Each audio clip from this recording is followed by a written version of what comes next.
골로새 교인들에게 예수 그리스도의 영광을 알리고 또 거짓 교사들을 반박하는 데 많은 에너지를 쏟았던 바울은 3장부터는 실천적인 측면에 초점을 맞췄습니다. 그래서 우리는 3장에 있는 이 내용을 통해서 성도들의 전반적인 삶이 어떠해야 하는지, 그리고 이 교회에서는 우리의 삶이 어떠해야 하는지, 또는 가정과 직장에서 우리의 모습이 어떠해야 하는지에 대해서도 우리가 3장 말씀을 통해서 살펴봤습니다. 이제 바울은 사실상 이 골로새서의 마지막 권면이라고 할 수 있는 내용을 다루고 있는데요. 그게 바로 4장 2절부터 6절까지에 있는 내용입니다. 근데 우리는 이 4장 2절부터 6절 사이에 있는 바울의 마지막 권면도 특정한 대상을 염두에 두고 있다는 사실을 알아야만 합니다. 지금까지 바울이 교회, 그리고 직장, 가정이라는 영역 안에서의 성도의 삶을 다뤘다면 이 마지막 권면에서는 성도들이 외인들, 즉 예수 그리스도를 믿지 않는 사람들 가운데 거하고 있을 때 어떻게 행동해야 하는가, 그 부분을 여기서 다루고 있는 것입니다. 이로써 우리는 먼저 바울이 성도의 삶의 모든 영역에 관심을 갖고 있다는 사실을 알게 되죠.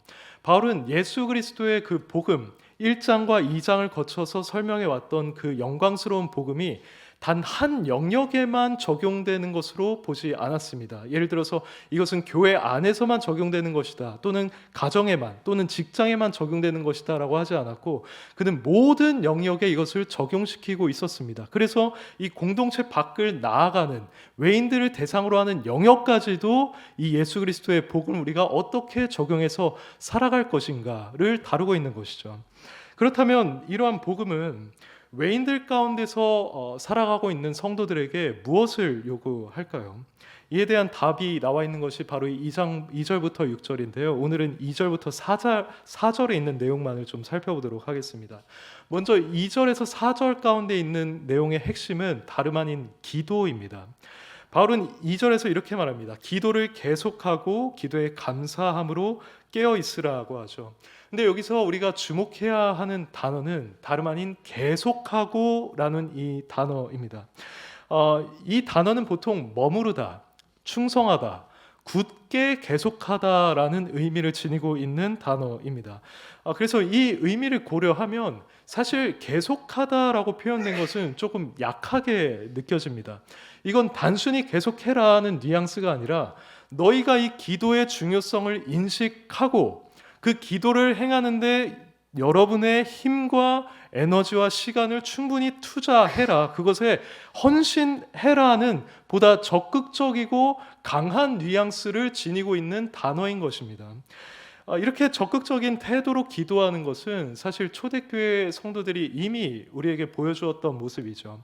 예수님이 승천하신 이후로 성령이 부어졌고 교회가 사도들이 전한 복음으로 말미암아 세워졌을 때 그들이 모여서 했던 일이 무엇인가? 그것이 바로 사도들의 가르침을 받아서 떡을 떼고 서로 교제하며 오로지 기도하기를 힘썼다고 하였습니다. 반면에 사도들 같은 경우에도 우리는 오로지 기도하는 일과 말씀 사역에 힘쓰리라고 하였죠. 여기서 둘 다 힘쓰리라는 단어를 성도들이나 사도들이나 사용하고 있는데요. 바로 이 단어가 오늘 본문에서 계속하고라고 하는 단어와 동일한 단어인 것입니다.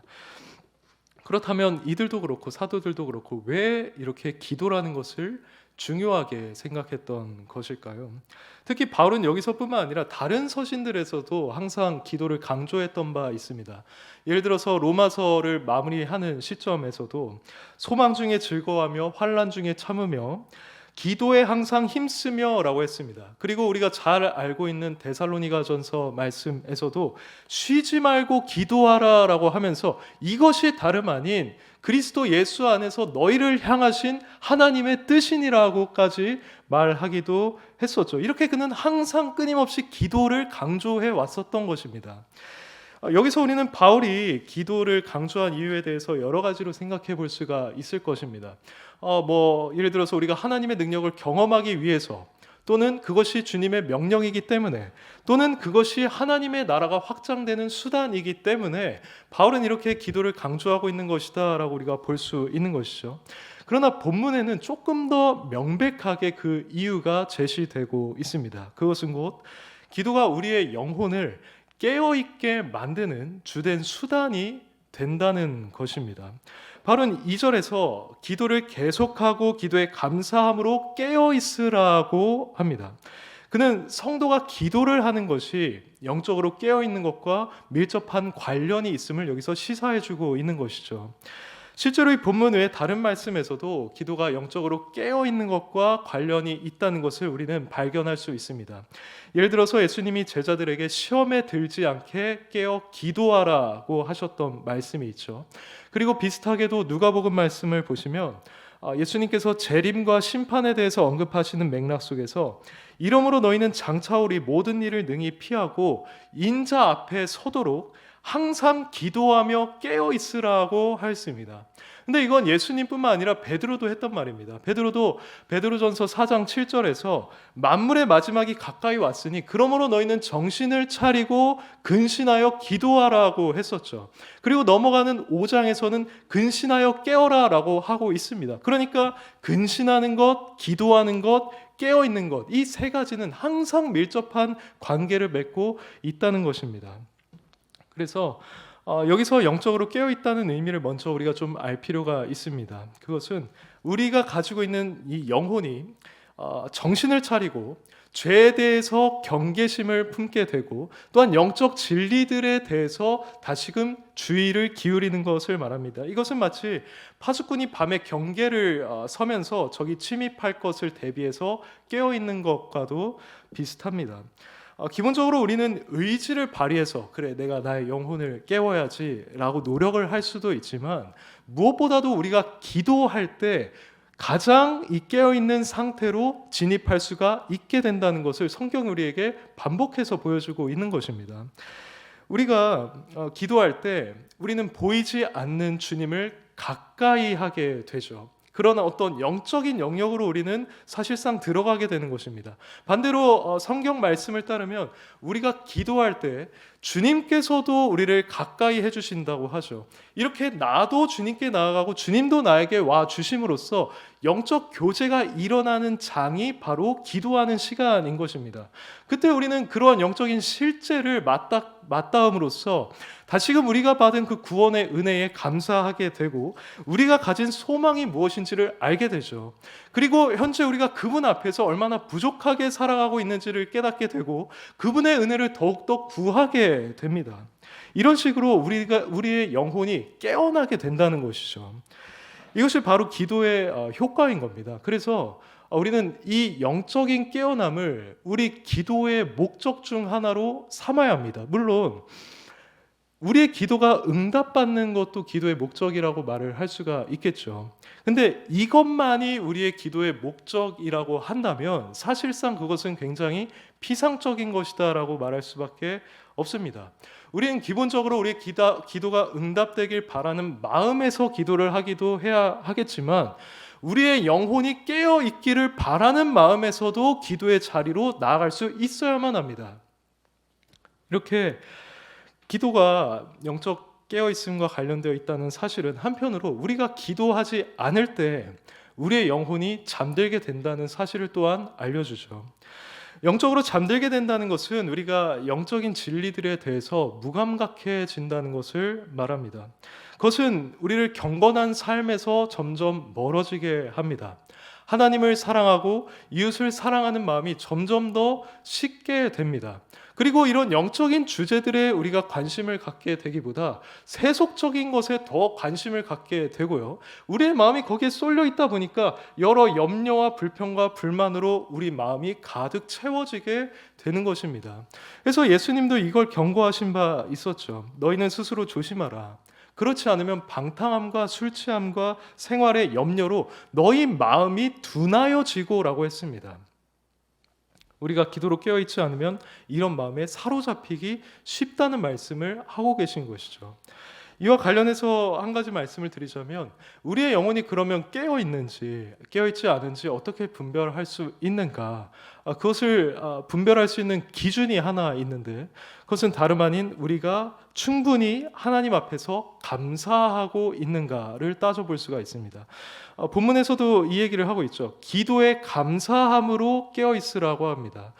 성도님들께서 아시다시피 사실 우리는 감사할 것이 아주 많은 자들입니다. 우리가 이렇게 하루하루 아무런 사건 사고 없이 평안하게 살아가는 것이 감사이고요. 우리가 삼시세끼 챙겨 먹으면서 살아가고 있는 것이 감사이고, 우리가 사랑하는 사람과 한 집에서 살아가고 있는 것이 감사입니다. 물론 우리가 예수 그리스도를 믿고 구원받은 것이 가장 큰 감사이고, 이렇게 구원받은 자들에게는 모든 것이 합력하여 선을 이룬다는 것 또한 감사이기 때문에 우리는 사실 감사할 이유가 이미 충분한 자들입니다. 근데 만약에 우리가 이렇게 충분히 기도로서 영혼을 깨우지 않는다면 우리는 이러한 감사들을 상실해 버리고 맙니다. 우리가 깨어있지 못할 때 우리 영혼은 둔하게 되고 세상 염려가 우리 마음을 지배하기 때문에 원래 있어야 할 그 감사의 자리가 빼앗기고 마는 것입니다. 그래서 우리는 자신 마음 안에 충분한 감사가 과연 존재하고 있는가를 살펴봄으로써 우리의 영적인 상태를 진단할 수 있어야만 합니다. 영적으로 둔해졌을 때는 이처럼 감사가 사라지지만 한편으로 우리가 충분한 기도와 말씀을 통해서 영혼을 깨우면 우리 마음 안에는 그 감사가 자연스럽게 흘러넘치게 됩니다. 그냥 일상 속에서 살아가면서도 이걸 당연하게 생각하지 않습니다. 내가 이렇게 살아가고 있는 것이 다 지금 날 돌보고 계시는 하나님의 은혜구나 하는 것을 생각하게 되면서 그런 일상 속에서도 잔잔하게 감사를 하게 되는 것이고요.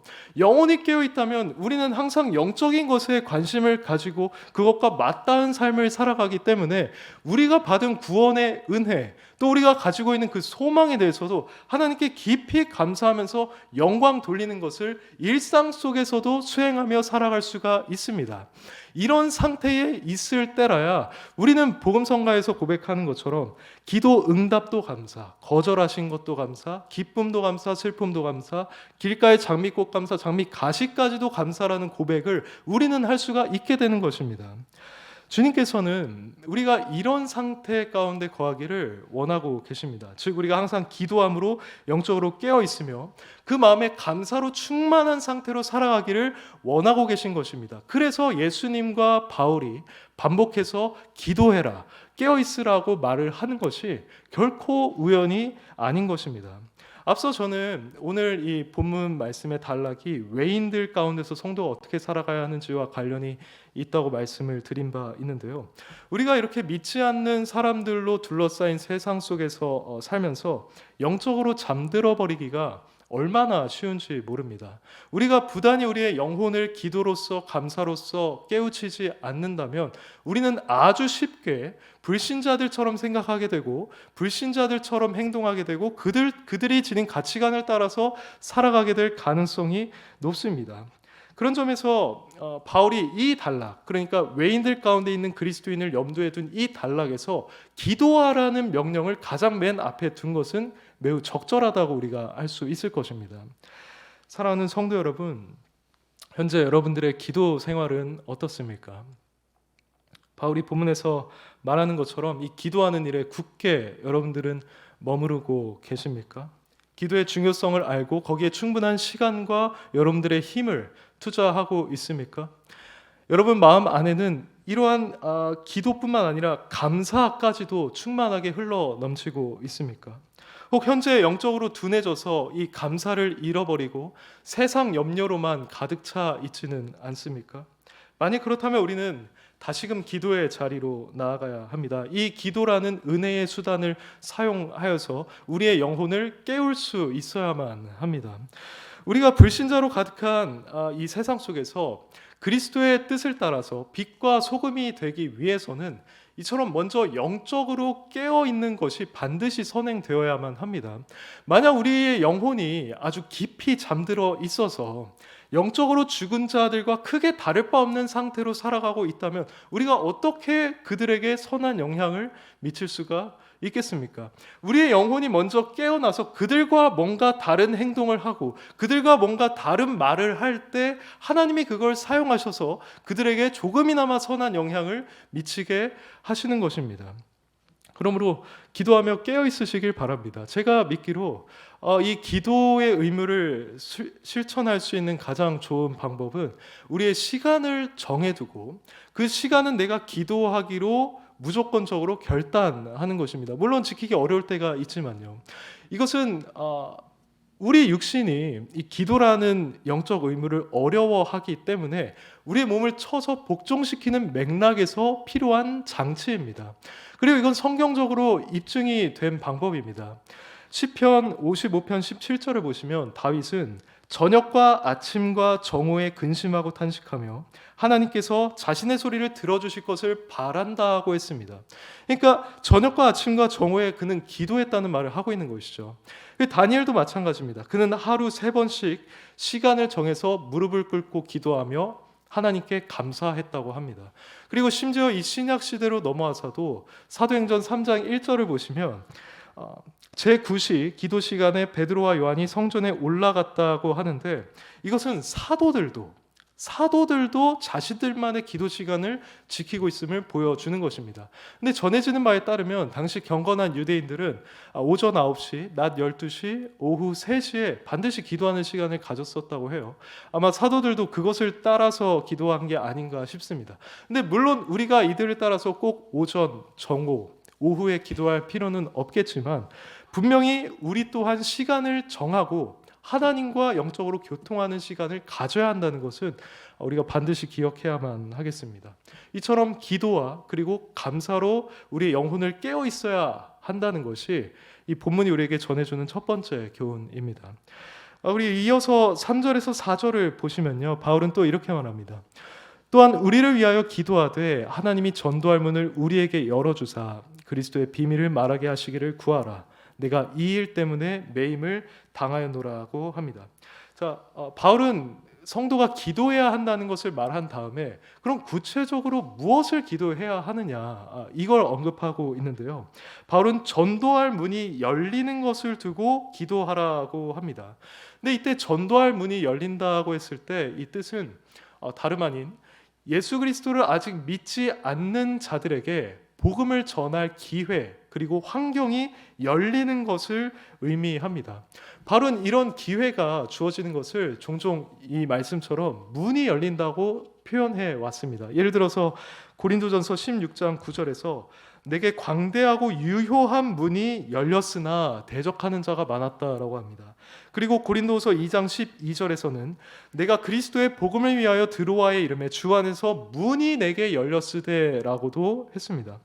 그러니까 오늘 본문에서 바울은 골로새 성도들에게 자신을 위해서 기도를 하되 특별히 바울이 다른 이들에게 복음을 전할 수 있는 기회와 환경이 생기게 해달라고 기도하라는 말을 여기서 하고 있는 것입니다. 이러한 바울의 말을 통해서 우리가 알 수 있는 것은 이 전도라는 것도 오직 하나님의 은혜와 그분의 주권 가운데서 이루어진다는 것입니다. 기본적으로 우리는 영혼 구원이라는 것이 하나님의 은혜로 이루어진다는 사실을 잘 알고 있죠. 근데 이 말은 단순히 우리가 추상적으로 이해해서는 안 됩니다. 하나님께서 누군가를 은혜로 구원하신다고 했을 때 그 구원이라는 것이 그저 맥락 없이 이루어지는 일이 아니라는 것입니다. 하나님께서 누군가를 구원한다고 하셨을 때 반드시 누군가를 보내셔서 그로 말미암아 복음이 전달되게 하시고 그 복음을 사용하셔서 그 영혼을 구원하십니다. 그러다 보니까 우리는 단순히 하나님이 누군가 구원하시겠지 이렇게 생각해서는 안 되고 하나님이 우리가 복음 전하는 모든 과정들까지도 사용하셔서 저 영혼을 구원하실 것이다 라고 생각해야만 한다는 것입니다. 실제로 성경에서는 이것을 입증하는 사례들이 많이 등장합니다. 이것을 가장 찾기 쉬운 성경은 당연히 사도행전이겠죠. 사도행전 8장을 보시면 빌립이 에디오피아 내시에게 복음 전하는 기사가 등장을 하는데 빌립이 내시에게 복음을 전하기까지 분명 하나님의 개입하심이 있었습니다. 빌립이 그저 어느 곳을 지나가고 있을 때 주의 사자가 그를 구체적인 지명까지 알려주면서 남쪽으로 인도를 했고, 거기서 그는 내시를 만났습니다. 근데 내시가 마침 이사야 53장을 읽으면서 깨닫지 못하고 있던 차에 빌립을 만나서 복음을 듣게 되고 구원을 받았습니다. 그리고 10장에 등장하는 고넬료도 마찬가지입니다. 하나님께서는 고넬료를 구원하고자 하셨습니다. 그래서 어떻게 하셨냐면 고넬료에게 베드로를 청하라고 말하기도 하셨지만, 베드로에게도 가셔서 너가 이제 고넬료라는 사람을 만나서 복음을 전해야 한다는 것 또한 알려주셨습니다. 그래서 둘이 만나서 복음을 나누게 하시고 고넬료와 그의 온 집안이 구원을 받게 해 주셨죠. 그런데 이렇게 복음 전도가 하나님의 주권 가운데 있다는 것을 가장 잘 보여주는 대목은 사도행전 16장 6절부터 10절에 있습니다. 한번 같이 찾아보겠습니다. 사도행전 16장 6절에서 10절입니다. 네, 한번 같이 읽어보겠습니다. 시작. 네, 맞습니다. 못하게 하시거늘 그들이 부르기아와 갈라디아 땅으로 다녀가 무시아 앞에 이르러 비두니아로 가고자 애쓰되 예수의 영이 허락하지 아니하시는지라.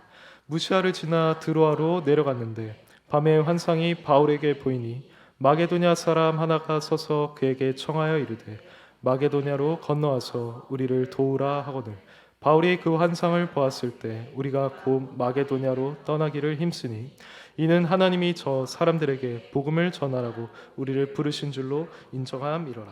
여기서 분명히 나타나고 있는 바와 같이 하나님께서는 바울 일행이 복음을 전하도록 나아가는 그 모든 여정을 직접 지시해 주셨습니다. 아시아와 비두니아에 가서 전하는 것은 허락하지 아니하셨고요.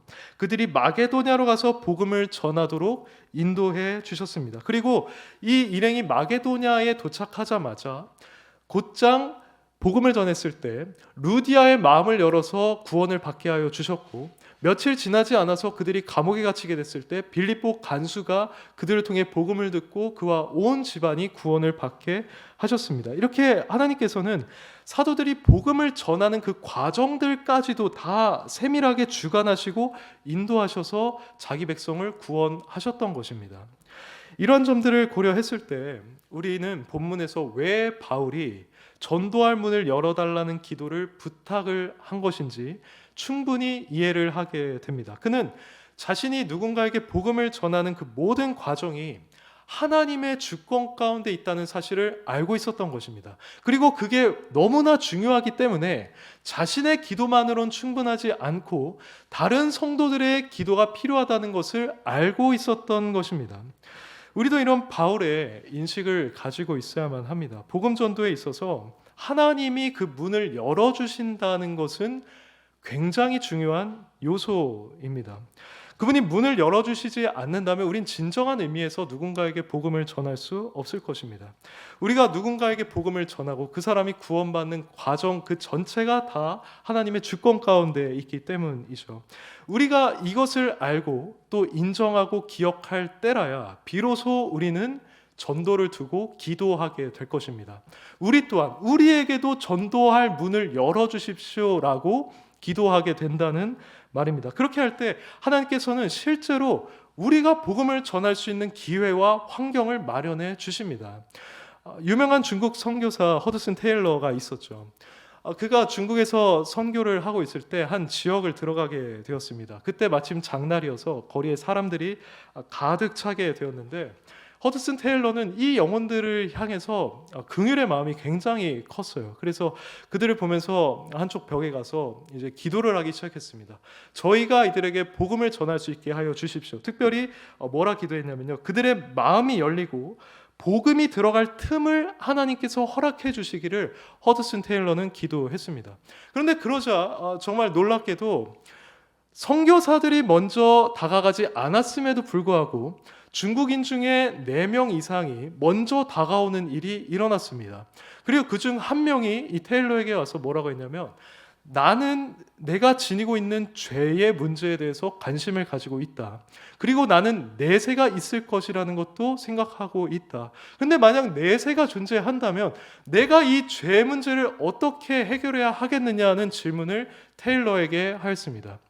그러자 테일러 입장에서는 매우 기뻤기 때문에 내가 그 질문에 답하기 위해서 이 수천 킬로미터를 떠나서 온 것입니다라고 하면서 복음을 전했습니다. 그래서 그 사람이 복음으로 말미암아 위로를 얻고 돌아갔다는 이런 일화가 있습니다.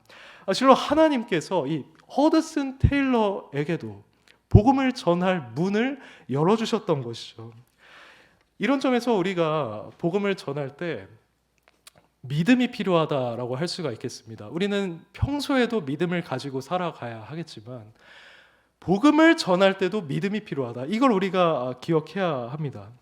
바울에게는 이런 믿음이 있었습니다. 골로새서 말씀을 보시면 그는 나를 위하여 전달문을 열어주시길 기도해라고 했었죠.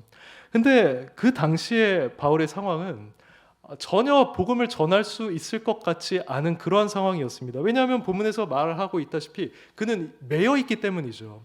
로마의 죄수의 신분으로서 그는 살아가고 있었습니다.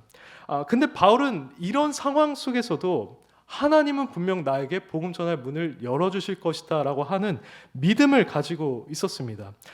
그래서 이렇게 기도 요청을 했던 것이겠죠. 근데 실제로 우리가 사도행전 28장 그 마지막 장을 보시면요, 바울에게 이러한 일이 나타난 것을 확인할 수가 있습니다.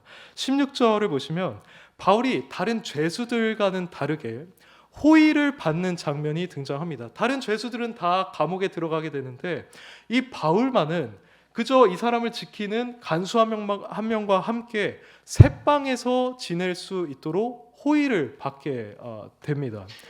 근데 또 놀라운 일은 유대인들이 바울을 찾아오게 되는데 유대인이 바울에게 했던 말이 우리가 너의 사상이 어떠한가 듣고자 하니라고 했습니다. 그러니까 그가 전할 복음에 대해서 관심을 표명했던 것이죠. 그 결과로 바울은 그들을 모두 다 자신의 새방에 초대를 해서 아침부터 저녁까지 모세와 선지자에 기록된 글들을 인용하면서 예수 그리스도의 복음을 충분히 설명할 수가 있었습니다. 그리고 사도행전 28장 30절에서 31절이 마지막 절인데요. 거기서 뭐라고 하면 바울이 온 이태를 자기 셋집에 머물면서 자기에게 오는 사람을 다 영접하고 하나님 나라를 전파하며 주 예수 그리스도에 관한 모든 것을 담대하게 거침없이 가르치더라고 합니다. 이처럼 바울은 전혀 복음을 전할 수 없을 것 같은 상황 속에서도 하나님께서 전도할 문을 열어주심으로 말미암아 무려 2년이라는 시간 동안 죄수의 신분으로 자유롭게 충분히 복음을 전할 수가 있었던 것입니다. 이것이 바울이 믿음과 기도로 나아간 결과였습니다. 우리도 이러한 일들을 얼마든지 경험할 수가 있습니다. 사실 이 오늘날도 우리가 복음을 전하기가 굉장히 쉽지 않습니다. 우리가 복음을 전하려고 하면 이미 사람들은 기독교와 교회에 대해서 편견을 가지고 있기 때문에 우리에게 거부감을 표현하거나 아니면 우리를 그저 무시하고 지나치는 경우가 많습니다. 어떻게 보면 우리도 복음을 전하기가 매우 어려운 상황을 살아가고 있는 것입니다. 근데 이럴 때에도 우리가 믿음을 가지고 기도하면서 우리에게도 복음을 전할 문을 열어주십시오라고 하면서 사람들에게 나아간다면 하나님께서 그들의 마음을 돌이키셔서 우리를 만나게 하여 주실 것이고 우리에게도 그 기회와 환경을 허락하셔서 복음을 전하는 일이 가능하게 만들어 주신다는 것입니다. 이렇게 하나님께서 문을 열어주신 사인은 굉장히 다양합니다. 누군가는 우리를 조롱하기 위해서 또는 비난하기 위해 와서 말을 먼저 걸 수도 있는 것이고요. 누군가 우리에게 질문을 할 수도 있습니다. 또는 그저 단순하게 당신 교회 어디에 있습니까? 라고 물어볼 수도 있겠죠. 우리는 이런 기회들을 매우 민감하게 포착해야 합니다. 왜냐하면 정말 그것이 하나님께서 열어주신 문일 수 있기 때문이고 그런 작은 대화를 통해서 복음을 전하는 데까지도 이룰 수가 있기 때문입니다. 실제로 저는 이것을 개인적으로 경험했다고 믿습니다. 제가 과거에 저기 행신역에서 복음을 전할 때 아무리 전도지를 나눠주고 복음을 나눠보려고 시도를 해도 사람들이 도무지 반응을 하지 않았었습니다. 그래서 거의 낙심하기 직전까지 갔었죠. 근데 그때 저는 이 골로새서 4장에 있는 말씀을 생각했습니다. 문을 열어달라고 했을 때 하나님께서 실제로 열어주신다는 것을 믿고 기도해봐야겠다고 생각했습니다. 그래서 문을 열어주십시오. 주님, 복음을 전할 수 있는 문을 열어주십시오라고 기도를 했습니다. 그러자 정말 놀랍게도 어떤 분이 이렇게 출구를 통해서 나오시면서 제 전도지를 받고는 갑자기 질문을 했습니다. 그것은 나름 심오한 질문이었습니다. 유대인이 택함을 받았는데 왜 지금은 이방인이 구원을 받느냐? 그럼 유대인은 어떻게 되는 것이냐? 이런 심오한 질문을 저에게 한 겁니다. 그래서 저는 감사하다는 마음을 가지고 그 질문에 대답을 한 뒤에 그에게 간략하게나마 복음을 전할 수가 있었습니다. 저에게도 하나님께서 복음 전할 문을 그때 열어주셨던 것이죠. 저는 정말 그때 복음을 전할 것이라고 상상도 하지 못했었습니다. 사랑하는 여러분, 이러한 역사가 우리 각 개인에게도 앞으로 일어난다는 것을 우리는 충분히 기대할 수가 있습니다. 예수님께서 이 세상에 다시 오시기 전까지 한 영혼을 구원하시는 그분의 구원 계획은 철저하게 이루어질 것이고, 그렇기 때문에 하나님께서는 우리가 행하는 이 모든 복음 사역을 친히 주관하여 주실 것입니다. 그러므로 여러분들도 비록 이 세상이 어둡고 여러분들의 말을 들으려고 하지 않겠지만 하나님을 믿음으로 나아가시기를 바랍니다. 오늘날에는 성도라고 해도 사실상 하나님을 믿지 않는 것처럼 신앙생활을 하는 경우가 많습니다.